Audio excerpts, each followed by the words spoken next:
We're here with field hockey head coach Kylie Hrehor as she enters her second season here at Wells College. Kylie, talk to us about your first year as head coach of the Wells Express. Obviously, you took a very young field hockey team in your first year, trying to mold them into your style of play. Yep. Talk to us a little about your thoughts on the season that just transpired.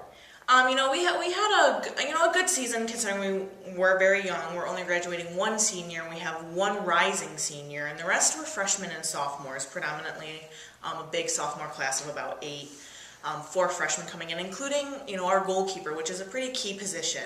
As a freshman being a goalkeeper, Sydney Line did a really good job being thrown in, and it's a high pressure spot, and she responded well to a lot of the adversity that she had back there. Different style of play with them. Took them a little while to get used to, but overall they really started to buy in. And my style of play is a lot of run and gun. It's hard to do with only 13 girls on the roster. But for this next year, we have 5 solid recruits coming in, and our roster is definitely growing. So I think that the more buy-in we have, especially coming in this next year with the upperclassmen, the juniors and sophomores that have already had 1 year of this program, really helping those 5 freshmen come in, and I think that it'll help improve a lot. Here at Wells during the summer, there's certainly a lot of work when it comes to recruiting, when it comes to putting a schedule together, different things that student athletes might not see. How is your summer going so far? Technically not summer yet until the middle of June, but for coaches, summer certainly starts as soon as the last game of the season is over. Yeah, as soon as lacrosse season was over, I was actually preparing for both the next field hockey and lacrosse seasons. Getting on my 2015 and 2016 recruits, which a lot of people like 2016. It's never too early to recruit, and actually my next 4 weekends, I'm traveling all 4 weekends to recruit, and in-state, out-of-state. It's also a lot of making sure that you're staying in contact with your current players as well on stick skills and conditioning, and just making sure that they're staying up to speed and coming in prepared to not only be ready for season, but also prevent those injuries that a lot of people see coming in for the preseason.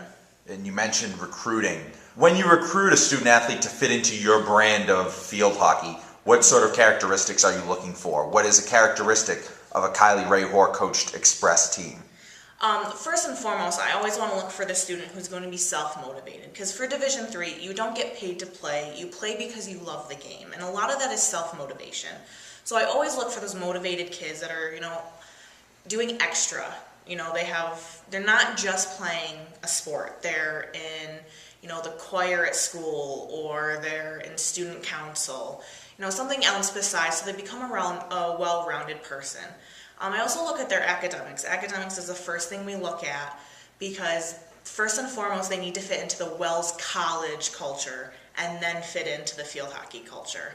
Because once again, Division III, we're so focused on academics, because that's really what you come to college to do, is you want to get the degree, you want to fit in academically to the school, and then playing a sport is that icing on the cake. In the 2014 season, you're going a bit old school when it comes to a schedule. You're playing a lot of teams that Wells has not played and competed against for in some instances up to 20 years. Yep. So talk to us about putting the schedule together. Creating a non-conference schedule, you obviously have some flexibility to be creative about who you schedule. Talk to us about some of the key games on the 2014 schedule. Morrisville's always a key game. We're always very competitive with them. It goes back and forth every year. Our overall record is 3-7. They're a close school, very similar in the type of program. That's always going to be a key game. Marywood, we saw our first win against them in the 2012 season. That's going to be another big game.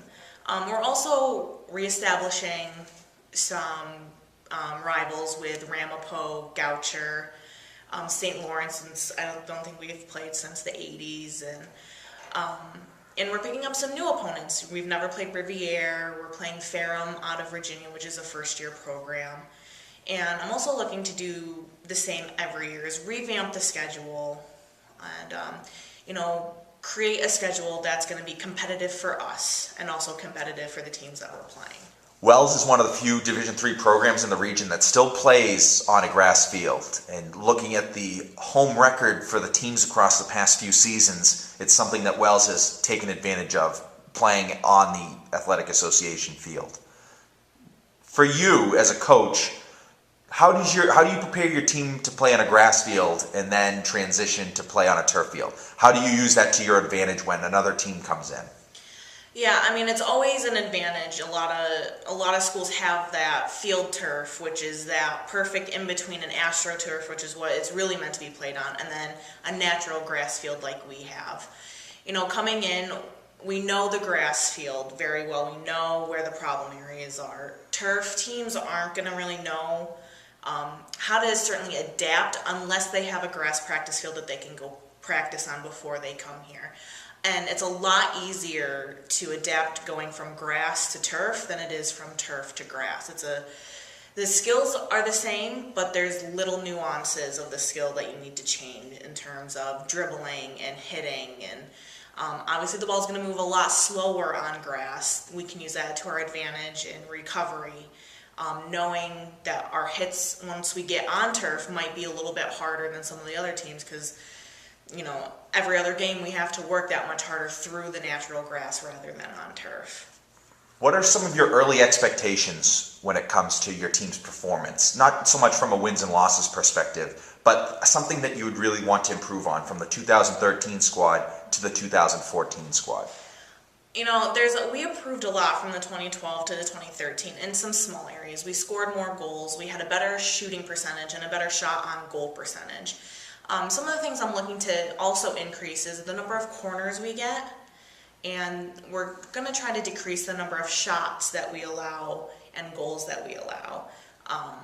You know, the little things before the wins and losses, if we take care of the little things, the shots, the corners, the fouls, we minimize those, then we can start to improve on our win-loss record. Not only do we want to minimize those, but we also want to increase our own chances, which is, you know, score more goals, have more penalty corners, keep the ball down in that offensive end.